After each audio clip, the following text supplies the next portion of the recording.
ના સોડા, ના દૂધી કે મેથી કે પાણી।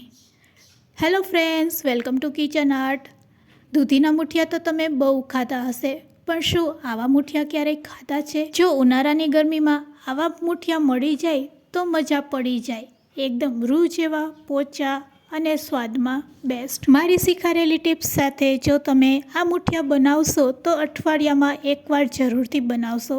તો ચાલો બધી ટ્રીક અને ટિપ્સ સાથે આજે આપણે નવા ગુજરાતી મુઠિયા બનાવીશું। રેસીપી સારી લાગે તો લાઈક અને શેર કરજો। મારી ચેનલ ઉપર નવા હોય અને મારી ચેનલને હજુ સબસ્ક્રાઈબ ન કરેલ હોય તો સબસ્ક્રાઈબ કરી બાજુનું બેલ બટન દબાવવાનું ભૂલશો નહીં, જેથી કરીને તમને મારા નવા વિડીયોનું નોટિફિકેશન મળતું રહે। તો દૂધી નહીં પણ કોબીના આજે આપણે મુઠિયા બનાવીશું। શું તમે ક્યારેય કોબીના મુઠિયા બનાવ્યા છે? જો બનાવ્યા હોય તો મને કમેન્ટ્સમાં જરૂરથી કહેજો। તો કોબીને આપણે ગ્રેટરની મદદથી ગ્રેટ કરી લેશું, એટલે કે કોબીને આપણે ખમરીની મદદથી ખમરી લેશું અને એકદમ સરસ તેનું છીણ તૈયાર કરવાનું છે। તો બસ કોબીને આ રીતે તમે ગ્રેટર ઉપર ચલાવશો એટલે એકદમ ઝીણું છીણ તૈયાર થશે।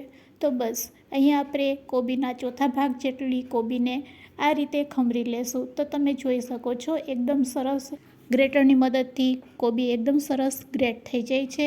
તો અહીંયા મેં કોબીના ચોથા ભાગ જેટલી કોબીને આ રીતે ખમરી લીધી છે।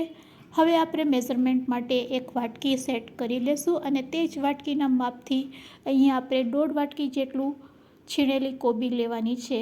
પરફેક્ટ માપ સાથે જો તમારે આ રેસીપી બનાવવી હોય તો બધા માપ માટે આપણે કોઈપણ એક વાટકી સેટ કરી લેવાની।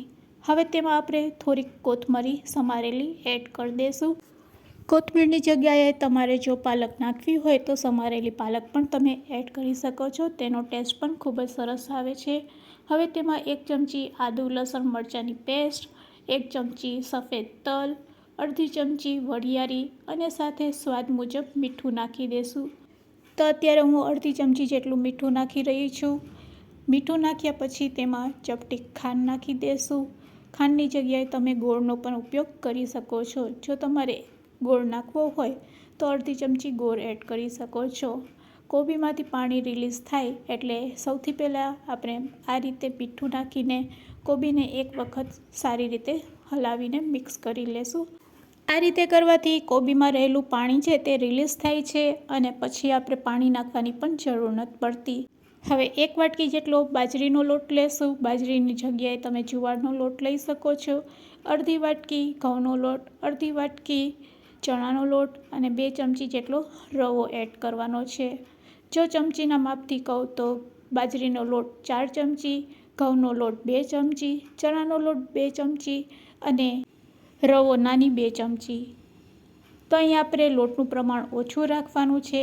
પછી તેમાં આપણે મસાલા એડ કરશું। અડધી ચમચી હળદર પાવડર, અડધી ચમચી લાલ મરચું પાવડર, થોડુંક ધાણા જીરું પાવડર, ચપટીક હિંગ અને 1 ચમચી જેટલું તેલ। બસ બધા ઇન્ગ્રેડિયન્ટ્સ એડ કર્યા પછી હવે આપણે લોટને સારી રીતે હાથેથી મિક્સ કરશું એટલે રોટલી જેવો લોટ છે તે બંધાઈ જશે। તો ફ્રેન્ડ્સ, હવે તમે જોઈ શકો છો પાણીનો ઉપયોગ કર્યા વગર જ કોબીમાં રહેલા પાણીથી જ આપણો લોટ છે તે આ રીતે મિક્સ થઈ જાય છે।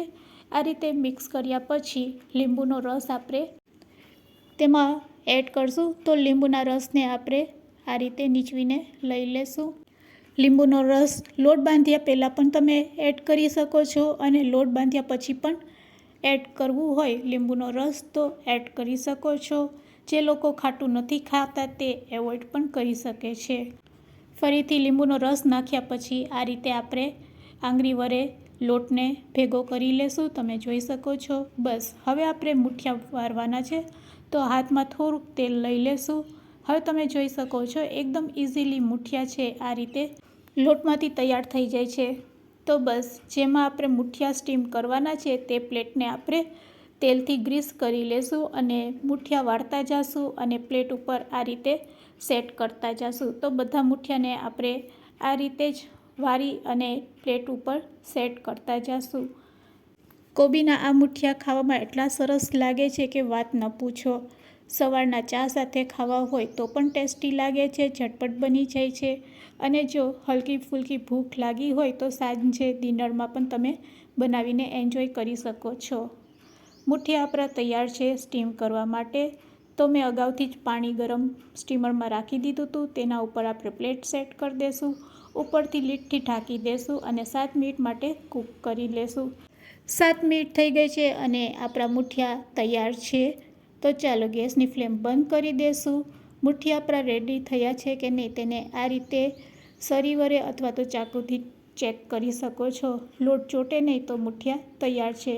ઈનો અને સોડા વગર પણ તમે જોઈ શકો છો મુઠિયા સરસ ફૂલીને દડા જેવા થઈ ગયા છે.